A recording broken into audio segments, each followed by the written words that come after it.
there was that hope. It's that hope. You need to have that hope alive. If you have a situation where there's no hope, where young people think that there is no way for them to influence their future, or to influence policy or the direction in which their country goes, then you've entirely sort of lost everything. But that hope is there, and that hope is alive. Welcome to another IATP Explainer.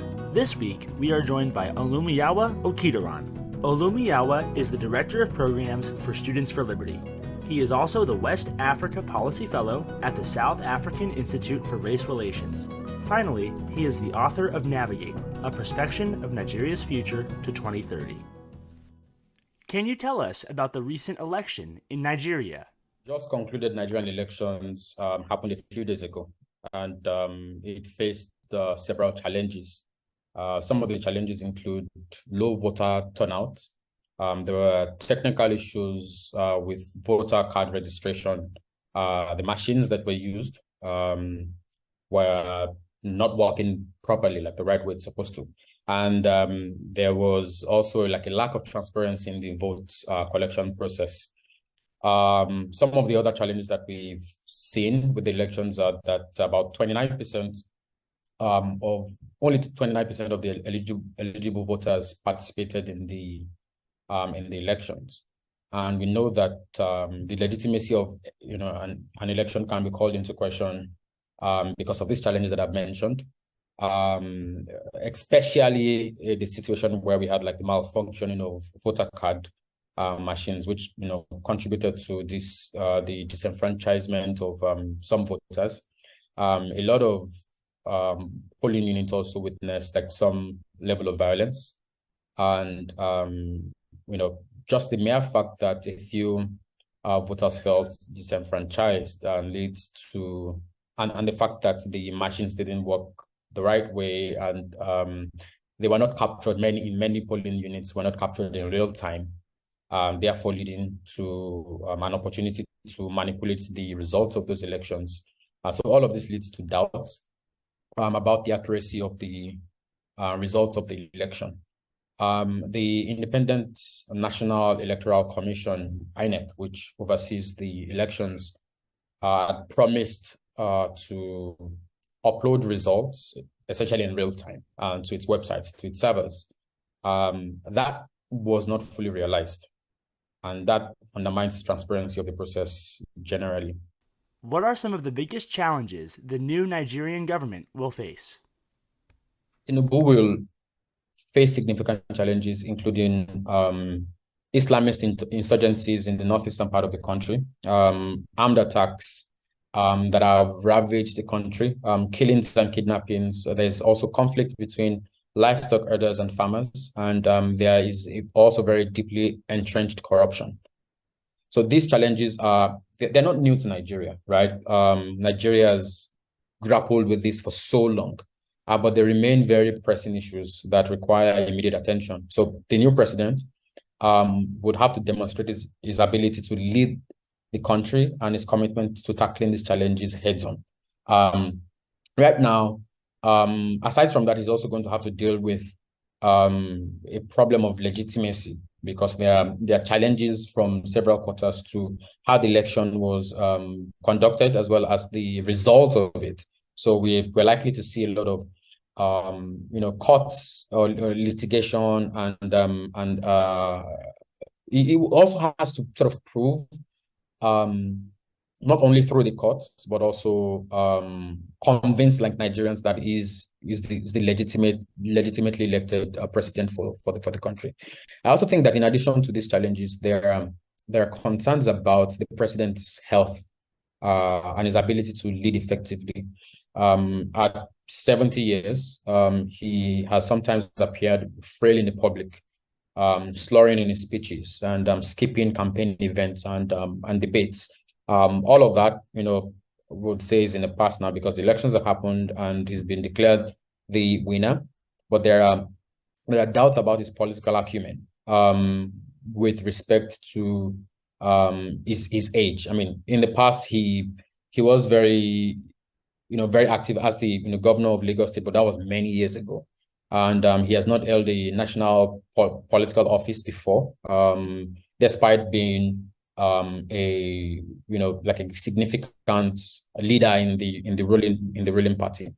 It will be critical for him to prove himself as a capable and dynamic leader who can sort of navigate Nigeria's complex political landscape and promote policies that support economic growth, infrastructure development, and human capital development, as I've mentioned before. But it would also have to be able to unite the country, because right now the elections have sort of shown a lot of divisive lines along ethnic and religious lines, and the country needs to be brought together somehow. So those are some of the things that I think the president would have to grapple with as he steps into this position. Why are free markets important for Nigeria's economic growth? Free markets are very important for Nigeria's economic growth because they allow for greater efficiency. Under free markets, innovation thrives and competition is also encouraged. This helps to stimulate economic growth and development. And you can see a lot of correlation with countries that embrace free markets and prosperity. That's something to sort of highlight. Some of the specific reasons why I think free markets are beneficial to Nigeria include competition. Free markets allow for greater competition amongst businesses, which can lead to a much more innovative and effective, as well as efficient way of doing business. We will see a situation where this can help to drive down prices for consumers, improve the quality of goods and services, as well as encourage businesses to be a lot more responsive to the needs and the wants of their consumers. So that helps the competition helps with free markets when you embrace free markets. Entrepreneurship is also something that is thoroughly encouraged in a free market system, and you know that we've seen a significant departure from the way young Nigerians in the last few decades think about jobs. When I was much younger, the government was seen as the primary source of job creation. But fortunately, over the last few decades, a lot more Nigerians have moved towards entrepreneurship. And free market has provided a level playing field for entrepreneurs to sort of enter and compete in the market. This helps to spur innovation, new business creations, and especially young people are taking advantage of this and thinking very innovatively about how to do business and how to make sure that they are relying on finding solutions to challenges that Nigerians are facing as a means to earn a living, rather than just rely on government jobs to survive. I think also under free market system, we have a much more efficient way to allocate our resources, because resources are sort of allocated based on supply and demand, and it's not just a command economy where the government dictates how resources should be allocated. I also think that as we encourage free market ideas, a lot of foreign direct investment is encouraged at the same time, because free markets provide a favorable environment for foreign investments to thrive. This brings in new capital and new expertise into the country. This can help to stimulate sort of economic growth and development. And I also think that free markets helps to fight corruption, actually, because in a free market system, you'd find that the opportunity for corruption sort of reduces significantly, as businesses are required to compete very fairly and transparently. And this can help to improve governance and to reduce the burden on corruption, the burden that corruption sort of has on the economy. I think all of these things make a free market system a lot more attractive, and makes it also the necessary framework for economic growth and development in not only Nigeria, but across the continent of Africa and the world. How will the African Continental Free Trade Area impact life in Nigeria? I think the Africa Continental Free Trade Agreement, the Free Trade Area, has a potential to significantly improve life, not only in Nigeria, but across the continent of Africa. because it promotes economic growth, it promotes job creation, and greater access to goods and services across the continent. And, by promoting economic growth, I mean that by creating a single market for goods and services across Africa, the Africa Continental Free Trade area could significantly boost trade and investment, which, of course, would in turn promote economic growth. The United Nations states that,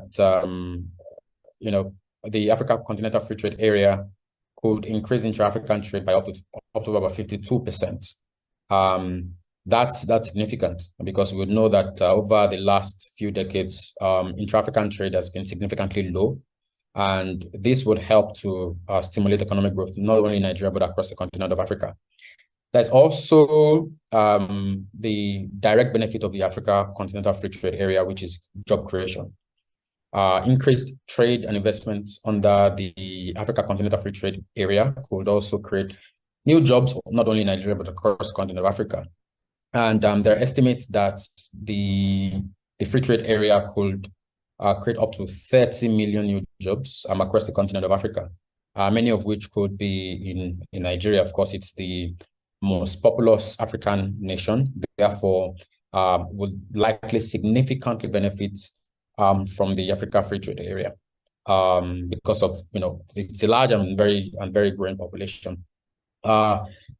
There's also the direct benefit of increased access to goods and services. The Africa Continental Free Trade area could also help access to goods and services for Nigerians and Africans generally, as it would reduce barriers to trade and also promote increased competition. There could, and what happens when you have increased access to goods and services and robust competition. This would lead to lower prices for consumers and greater access to a wider range of products and services. I also think that the Africa Continental Free Trade area could help to promote innovation and entrepreneurship, not only in Nigeria, but across the continent of Africa. Nigerian businesses especially could develop new products and also services that might have demands for those sort of goods and services in other African countries. But I think generally speaking, the Africa Continental Free Trade area could be a major catalyst for economic growth and development in Nigeria and across the continent of Africa, and would just help to help Africans create a much more prosperous and vibrant economy. And of course, Nigerians would benefit, and the whole of Africa would benefit from a robust trade across the continent of Africa with limited government interference. Tell us about your book, Navigate, A Prospection of Nigeria's Future to 2030. What are some of the things you believe must happen for Nigeria to thrive in the next decade? Navigate was written a few years ago when I started thinking very critically about the future of the country, Nigeria. I had seen that many think tanks, especially in South Africa, the South African Institute of Race Relations, which is an old think tank founded in 1929, promoting classical libertarian values in the country, had done a lot of work around the future of South Africa. And I found that their approach to analyzing the future of South Africa was very intriguing, and was very spot on. So I sort of adopted that approach to analyzing the future of Nigeria, and came up with very interesting scenarios of what could play out within the political, economic, and social spaces in Nigeria between when the book was written and the year 2030. And a few takeaways from that exercise that Nigeria needs to focus on a few things. One of them is economic diversification.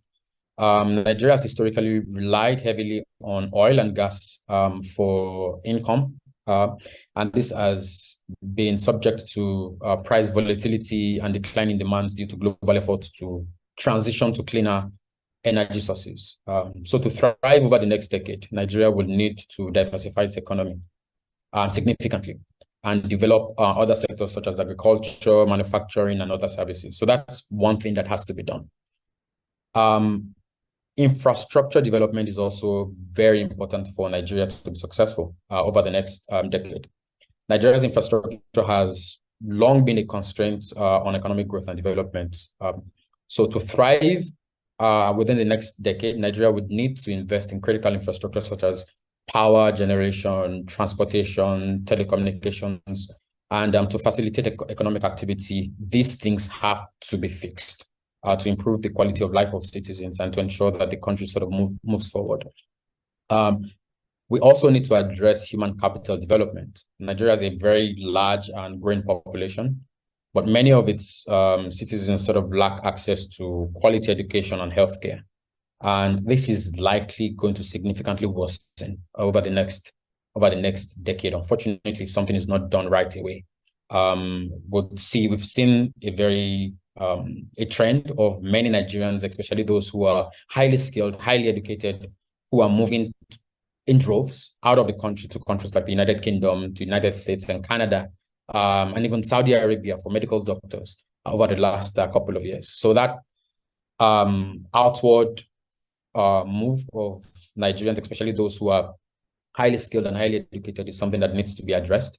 And to address that would mean that the country needs to improve on this critical infrastructure over the next decade. Good governance and political stability is also something that needs to be addressed like right away. The country has experienced political instability for so long, corruption and insecurity.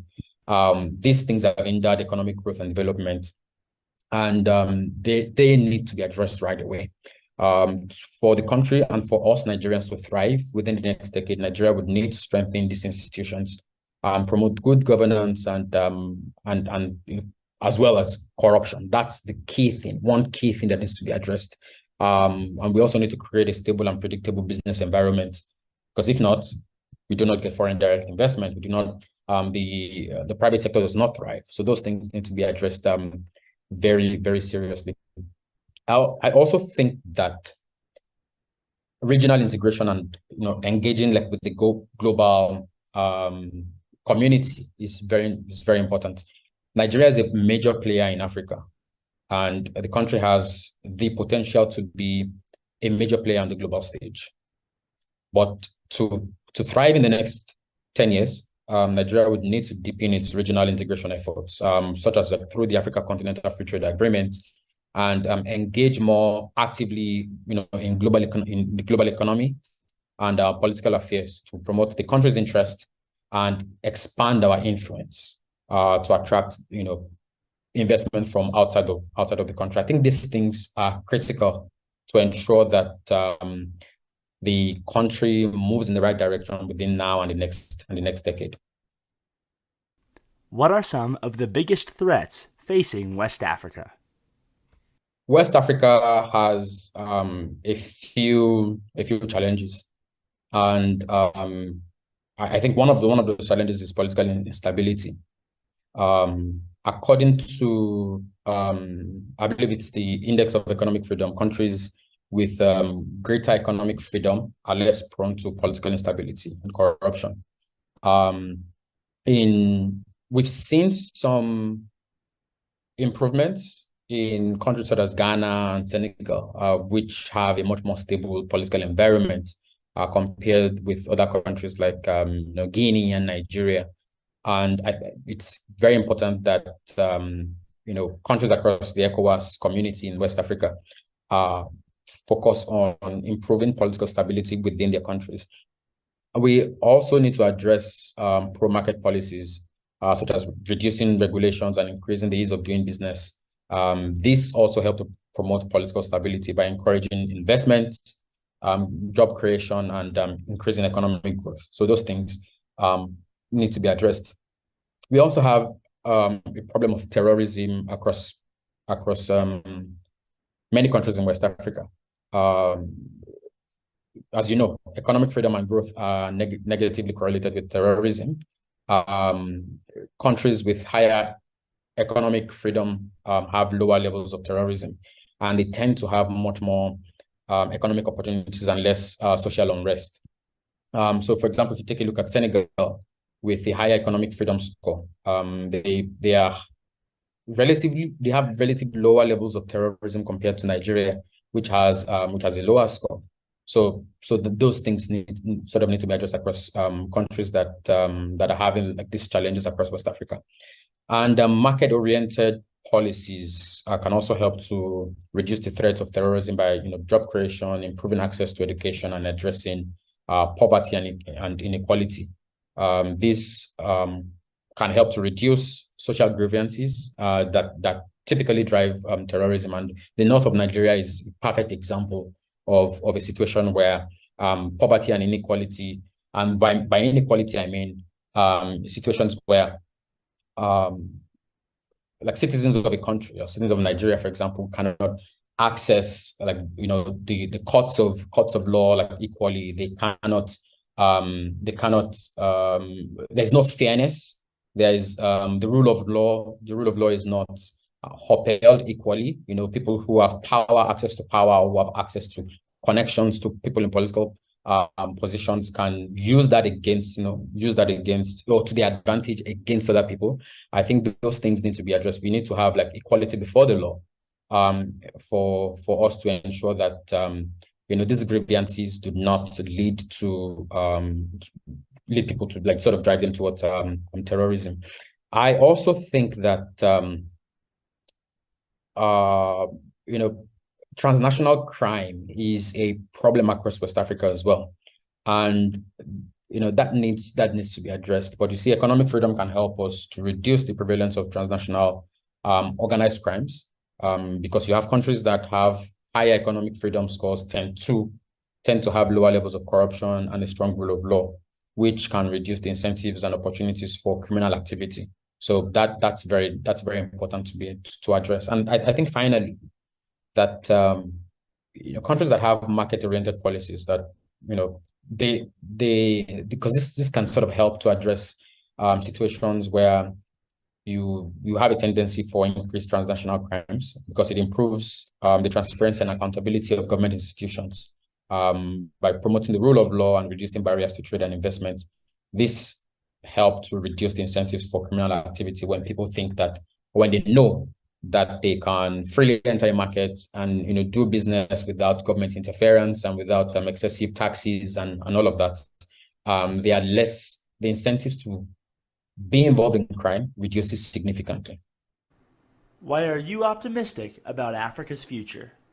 Well, I think that despite the turnout of the last elections in the last few days, what I've noticed that so many young Nigerians have come out to vote for the first time, and it shows that there's a lot of political participation here. Many young Nigerians are hopeful that they can influence the direction in which the country goes. And despite the fact that many of them their candidate did not win in the last elections, there was that hope. It's that hope. You need to have that hope alive. If you have a situation where there's no hope, where young people think that there is no way for them to influence their future, or to influence policy or the direction in which their country goes, then you've entirely sort of lost everything. But that hope is there, and that hope is alive. And I believe that as we continue to see a lot of young people thrive in the different aspects of society and continue to become much more involved in the political process, we are likely to see the country move in the direction in which we want it to move, and which is the direction of political stability, the direction in which the policies that the government put in place are favorable towards free markets and freedom of expression and free speech and those sort of things that make societies prosper. I believe young people believe in this, and they're not believing in government control, and they're not believing in censorship. They believe in limited government interference in the lives of people.